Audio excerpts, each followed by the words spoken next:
Nicolas Georges qui nous a rejoint sur le plateau de 64 minutes. Bonsoir Nicolas, ravi de vous retrouver. Vous nous emmenez à présent à la rencontre d'un personnage légendaire, haut en couleur de l'art urbain. Gérard Zloty-Camien, appelé également Zloty, c'est le père du street art en France et dans le monde puisqu'il a commencé à peindre dans la rue et dans les bâtiments. En 1963, Mohamed, on n'était pas né. C'était lui le premier à le faire et à l'âge de 85 ans, eh bien, il continue, vous le verrez dans un instant. On l'a rencontré avec Camille Balland à l'occasion d'une exposition qui lui est consacrée à la galerie Madgot à Paris. Et à ses débuts, en 1963, vous allez voir, les bombes aérosols n'existaient pas. Alors il réalise des fresques avec des poires à lavement remplies d'encre et de peinture.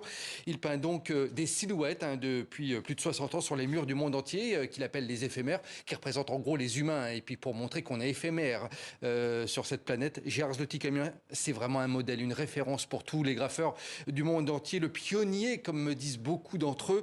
Et puis l'an dernier, reconnaissance ultime, il est le tout premier artiste urbain à voir ses œuvres faire partie des collections permanentes du Centre Pompidou à Paris. Je ne sais pas si on imagine, mais c'est tout simplement extraordinaire. En tout cas, cette passion du graphe ne l'a jamais quitté depuis ses débuts. Écoutez. Si je ne vais pas dans mon atelier ou si je ne vais pas sur un mur, etc.,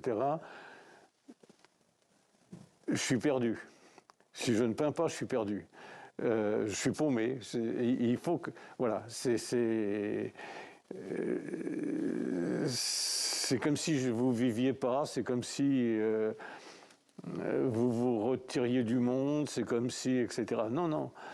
Si je ne peins pas, je ne peux pas faire autrement. Voilà, je ne peux pas... C'est une maladie. Hein. Moi, j'écris de la peinture. Vous écrivez de la peinture? Oui, j'écris. C'est comme si j'écrivais, je me raconte une histoire, ou je raconte quelque chose dedans. C'est comme si j'écrivais. Et l'exposition, c'est comme si vous mettiez en page. Et à ses débuts, Mohamed, pour ne pas se faire repérer par la police, eh bien, il peignait ses œuvres habillé en costume, vêtu d'un costume, et avec un attaché-queuse, comme on le voit, à l'intérieur, un pyjama au cas où la police l'arrête et le place en garde à vue pour la nuit. Et c'est aussi cela qui a fait sa réputation. Écoutez. Ah, je me prenais pour Zorro, hein. Ah oui.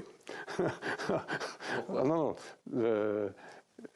parce qu'aller faire ça tout seul dans la rue contre un mur, je trouvais... je me prenais très au sérieux. J'étais à Convention, métro Convention comme ça, et puis il y avait une guérite, et puis il était 2 h du matin, et je peignais comme ça. Et puis je vois la police qui arrive, et je me recule à peu près comme d'ici au mur là-bas, enfin au premier, en bas des moi je me recule.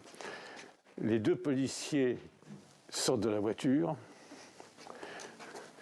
font ça sur la voiture qui était encore fraîche, ils font ça, ils me regardent, ils remontent dans la voiture, ils s'en vont. Et moi, je suis resté complètement figé comme ça, à les regarder. J'étais un peu paralysé, parce que j'ai dit, de toute façon, si je m'en vais, ils me courent après, j'ai perdu. Si je suis là, ils vont m'interviewer et ils vont me fouiller des pieds à la tête, si vous voulez. Donc... eh bien, je reste là. Voilà pour la belle anecdote, hein, Mohamed. Alors, quand je l'ai vu à Paris, il n'avait pas de pyjama dans son attaché-caisse. Mais regardez, il m'a dit, fais comme tu veux. Et regardez ce que j'ai trouvé dans sa sacoche, des bombes de peinture.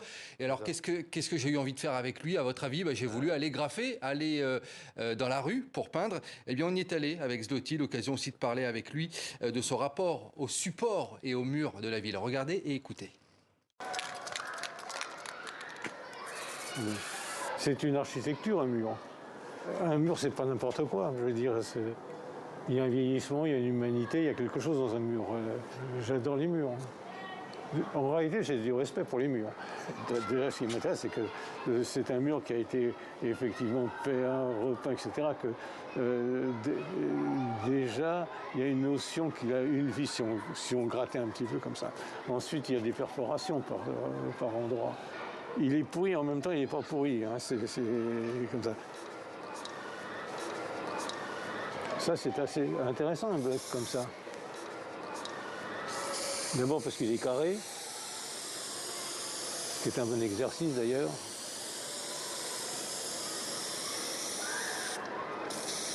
Ensuite, il ne sert pas à grand-chose, à part tenir à un pilier. Donc ça ne me dérange pas. De travailler dessus, ça ne me dérange pas.